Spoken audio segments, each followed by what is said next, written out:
We are born to be innovators. We've learned through tastes, sounds, trials. We've experimented, crawled, discovered through cause and effect. Then, our parental figures went out of their way to help, not realizing that their words of "let me show you" or "this is how we do it" brought forth normalization, standardization, and repeatability. This was the beginning of the lifelong battle of tamping down our creative nature. This cycle continues throughout our lives. Grades let you know how you perform in your attempt to be like everyone else. Side comments from friends and peers are given on how to fit in.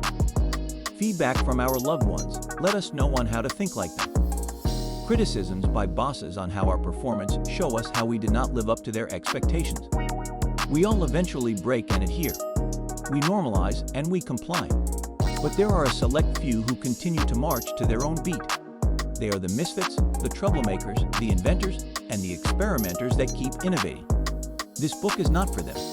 This is for their employers, their managers, their partners, and their parents, so that they can help their inventors thrive in a world meant to suppress them.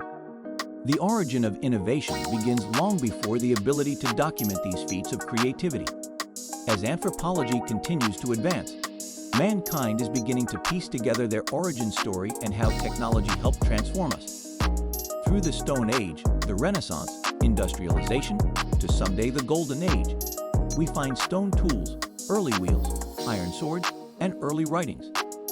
History books proclaim the sudden advances of the cotton gin, the steam engine, and the personal computer, but tend to leave out sliced bread.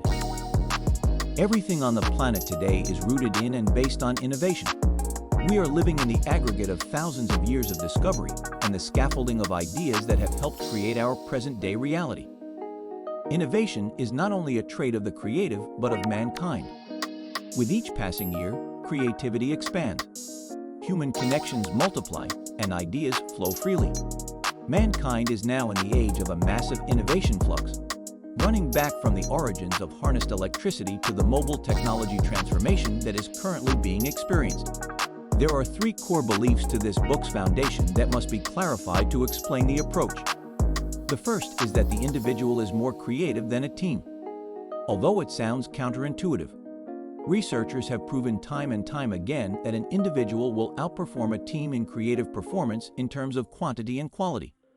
This is because of people focusing most of their cognitive efforts on how their ideas will be perceived when working on a team, versus the idea itself when working alone. This sounds counter to the common beliefs of innovation because corporate society and education fields have placed a significant focus on the benefit of teams, and that at the conclusion of a group project, there is a sense of communal euphoria because the team achieved consensus and forget that they were intended to achieve quality. If society knows this, why do we still work in teams? For those who do understand this phenomenon, they realize that problems and solutions are growing more complex, dynamic, and interrelated, especially within an organization. As complexity increases, so does the need for domain expertise, and here, teams represent the aggregate of the need for expertise. This book, then, also focuses on how to get the most creativity out of a team. The second misconception to address is that innovation only belongs to the research and design organizations. Throughout the organization, in every department resides knowledge workers who are employed to create. There is an untapped wealth of insights, perspectives, and ideas from the entire workforce. Best Workplaces surveyed over 500,000 employees at over 800 major businesses and found that the more inclusive a company when it came to hearing ideas from the workforce, the higher overall revenue growth prospects for the organization was. It was found that these organizations excelled at setting up special structures to brainstorm, contribute, and collaborate. This behavior also breaks the barrier of having the belief that only a select few can innovate. The third core belief is that not everyone can handle innovation at face value. Innovation equals change, and change means disruption. John Cotter famously wrote that over 70% of change efforts fail for their inability to handle the disruption to what they had normalized. This is no different from disruptive innovation, which creates the fear that norms will be broken.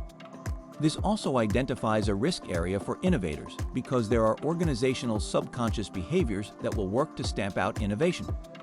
This behavior more often than not is not a conscious action or thought, but is out of survival of maintaining the consistency of the status quo. This leaves the creator with a second challenge: idea adoption.